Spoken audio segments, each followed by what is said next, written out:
Herkese selamlar. Bugün yeni nesil konsolları yani PlayStation 6'yı ve Xbox Magnus'u sizlere anlatacağım. Çok fazla güvenilir sızıntı var. Videoya geçmeden önce kanalıma abone olup like atmayı unutmayın. Yeni nesil konsollardan beklentileriniz neler? Sizce bu konsollar nasıl olacak ya da nasıl olmalı? Yorumlarda buluşalım. Hem Xbox Magnus hem de PlayStation 6 için öngörülen çıkış tarihi 2027. Bu Sony'nin geleneksel 7 yıllık döngüsüne PlayStation 4 2013'te, PlayStation 5'te 2020'de çıkışını gerçekleştirmişti. Bu döngüye cuk diye oturuyor. PlayStation 6 için kod adları arasında Orion ve Robin olarak duyuyoruz. Microsoft ise bu yeni konsoluna Magnus ismini veriyor. Magnus konsolu Xbox Series X ve S gibi iki farklı varyasyonları olarak ortaya çıkacak. Yeni nesil konsolları geçmeden önce son çıkan konsollardan olan PlayStation 5 Pro'yu bir ele alalım. PlayStation 5 Pro'da PSSR gibi yapay zeka tabanlı yükseltme teknolojileri ve makine öğrenimi donanımı sunması geliştiricilere adapte olma fırsatı sunduğunu düşünüyorum. Dolayısıyla PlayStation 5 Pro 6 için sadece güç artışı değil, aynı zamanda yapay zeka ve ışın izleme teknolojilerinde yapısal bir evrim gerçekleştirmek için zemin hazırladığını düşünüyorum ben. Siz ne düşünüyorsunuz bu PlayStation 5 Pro hakkında? İlk olarak Xbox Magnus'a bir bakalım. Xbox Magnus, Microsoft'un yeni nesilde performans liderliğini tekrardan ele geçirmeye niyetini yansıtan bir donanım canavarı. Bir önceki şimdiki mevcut nesildeki konsolda kağıt üzerinde PlayStation'dan çok daha güçlü. Magnus şimdiye kadarki olan oyun konsollarında en büyük APU tanımlıyor. Tam tamına 408 mm.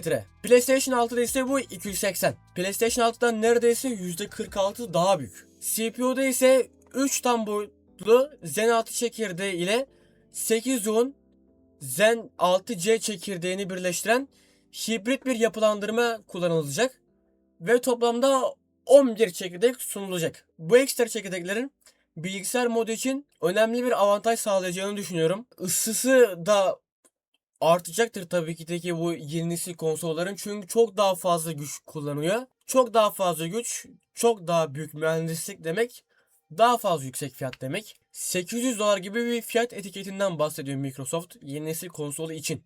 Yani PlayStation 5'in $500 olduğunu düşünürsek olabilir aslında, bilmiyorum, korkuyorum. Sızıntılar GPU'nun performansı açısından Nvidia'nın RTX 5080'ine, ışın izleme performansının ise potansiyel olarak 5090'a yaklaşabileceğini iddia ediyorlarmış. Çıkınca göreceğiz bakalım, oyun testleri yapacağız sizlerle beraber inşallah. İnşallah, maşallah hocam. Bu videoya güzel bir like gelirse kesinlikle yapacağım. Bellek tarafında ise 48 GB'a kadar DDR7 belleği sunabilir. 48 GB da harbi iyi, yani fazla. Hatta bu 48 GB RAM demişken $800 ile $1200 arasında bir noktada olması bekleniyor uzmanlar tarafından. Microsoft Magnus'u Windows'un bir sürümünü çalıştırabilen Steam gibi, Epic Games gibi üçüncü taraf mağazalara erişime izni veren bir bilgisayar konsol hibrit olarak piyasaya sürmeyi hedefliyor kendileri. Xbox'ta Game Pass var ama son zamanlarda da PlayStation, hele ki Ekim oyunlarında mükemmel işler çıkarmaya başardı. Yani son zamanlarda hakikaten çok iyi şeyler çıkartıyorlar. Last of Us Part 2'de PlayStation Plus'a geldi. Game Pass'teki oyunları görüyoruz. Plus'taki oyunları da görüyoruz. Bakalım bu kadar pahalı olması stratejik olarak doğru bir karar mı? Magnus'un yapay zekasından bahsedelim şimdi sizlere arkadaşlar. Gerçek zamanlı iyileştirme ile görselleri daha keskin ve detaylı hale getirecek. Kale hızı optimizasyonu ile yüksek grafik yükü altında bile daha akıcı bir oynanış sağlayabilecek. Co-Pilot da bildiğiniz üzere Windows'taki klasik Co-Pilot. PlayStation'daki gibi oyun ipuçları sağlayan bir yardımcı olacak. Ama bu PlayStation'daki yardımcı eksklusif oyunlar için geçerliydi.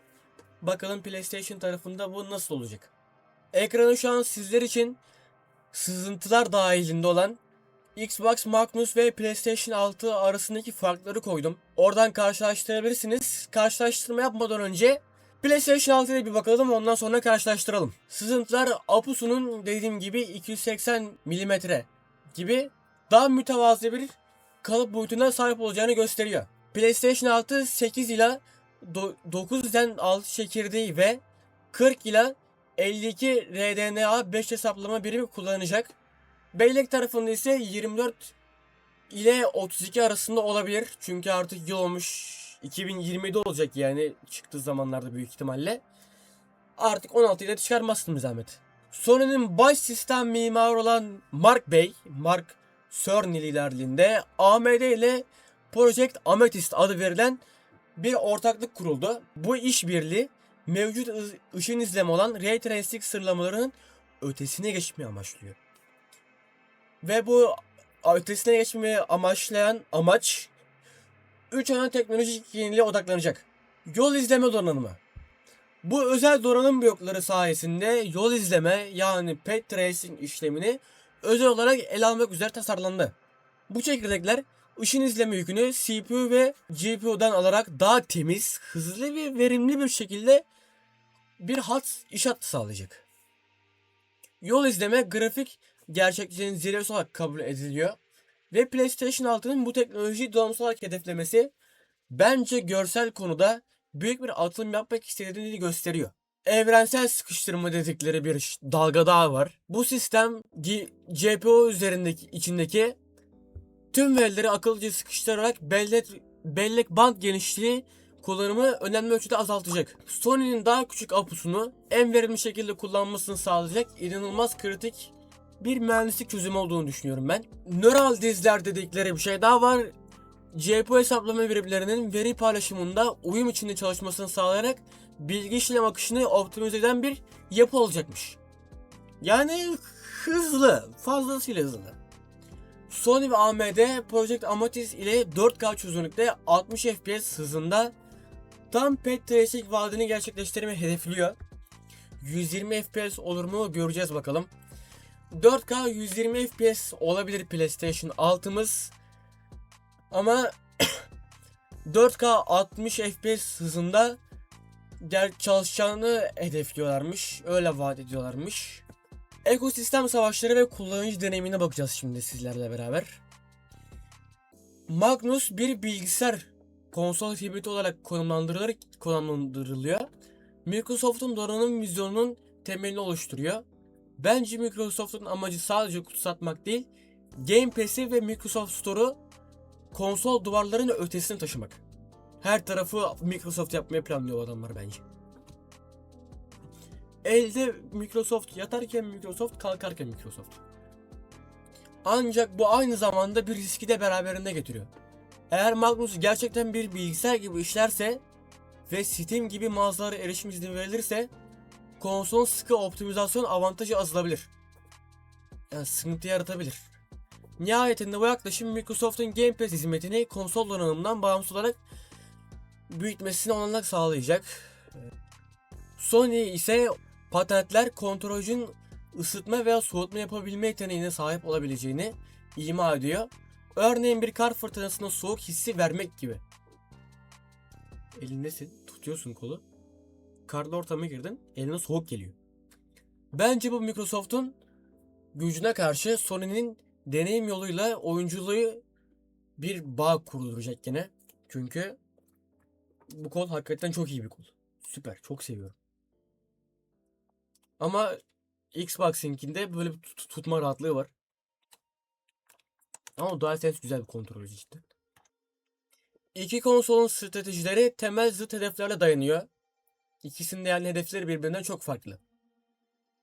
Microsoft diyor ki güçlü olacak, konsolla bilgisayarı birleştireceğiz.